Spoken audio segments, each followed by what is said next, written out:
மனைவிகள் இருக்கவங்களும் உங்கள கூப்பிட்டு பேசுனாங்களா? எண்ணற்ற நண்பர்கள், தம்பிகள், "அண்ணா வந்துட்டீங்க." ஆ.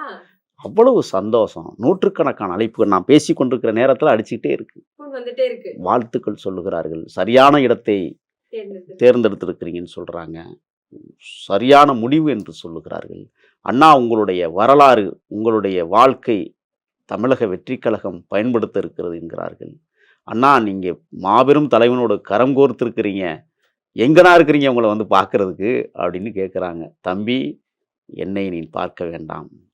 பதவி வருகிற போது பணிவு வரவேண்டும் என்று நம் முன்னோர்கள் சொல்லியிருக்கிறார்கள். உன்னை தேடி நான் வருவேன். கண்டிப்பா. என்னை தேடி யாரும் வர வேண்டாம். நான் ஏழையின் பிள்ளை, எளிமையின் பிள்ளை. எனக்கு அதுதான் பிடிக்கும். கோபுரங்களில் நான் கூடு கட்ட விரும்பவில்லை. ம், ம். குடிசை வீட்டில் நான் கூடு கட்டி வாழ விரும்புகிறேன். நிச்சயமாக நான் சொல்லுகிறேன்.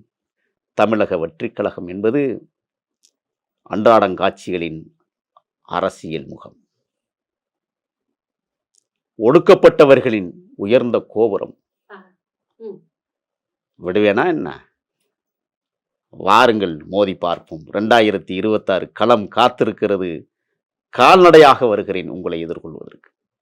கண்டிப்பா. எங்களுக்கு யானைப்படை தேவையில்லை. ஆனால் யானையே படமாக வைத்திருக்கிறோம். எங்களுக்கு வெற்றி மலரை விட வாகை மலர் எங்களுக்கு வெற்றியை கொடுத்திருக்கிறது. ஈழ தாயகத்தில் எப்படி சிவப்பு மஞ்சளும் ஒரு தேசிய கொடியாக தலைவன் உருவாக்கி வைத்திருந்தானோ,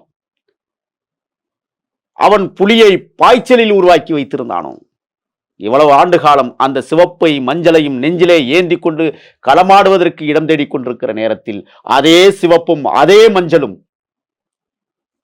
களத்தில் போராடுகிற என் போராளிகள், எங்களது பொடியன்கள் வீர மரணம் அடைந்து அவன் விதைக்கப்படுகிற போது அவன் காலடியில் காந்தல் மலரை சூடி கண்ணீர் சொரிவோமே. நீ மடியவில்லையடா, உன்கதை முடியவில்லையடா என்று அந்த இசை ஞானம் நமக்கு ஒலிக்குமே. மெய்மறந்து போய் உன் காலடியில் என் கண்ணீரை நாங்கள் காணிக்கையாக்கிய தருணத்தை நான் பார்க்கிறேன். அதே மஞ்சளும் சிவப்பும் கலந்த கொடியாம். அங்கே காந்தல் மலரை சூடினோம், இங்கே வாகை மலரை சூடுகிறோம். அங்கே புலி பாய்ச்சலில் இருந்தது, இங்கே யானை உங்களுக்கு மாலை போட அழகு பார்க்கிறது. இரண்டும் ஒரே கொடிதான். அது தமிழர்களின் பண்பாடுமை, தமிழர்களின் கூற்று, தமிழர்களின் லட்சியம். தமிழ்நாட்டில் என்றைக்கு தமிழக வெற்றி கொடி பறக்கிறதோ அன்றைக்கே தமிழீழ தாயகமும் வெற்றி பெறுகிற சூழலை உருவாக்கும் என்பதை நான் உறுதியாக சொல்லுகிறேன்.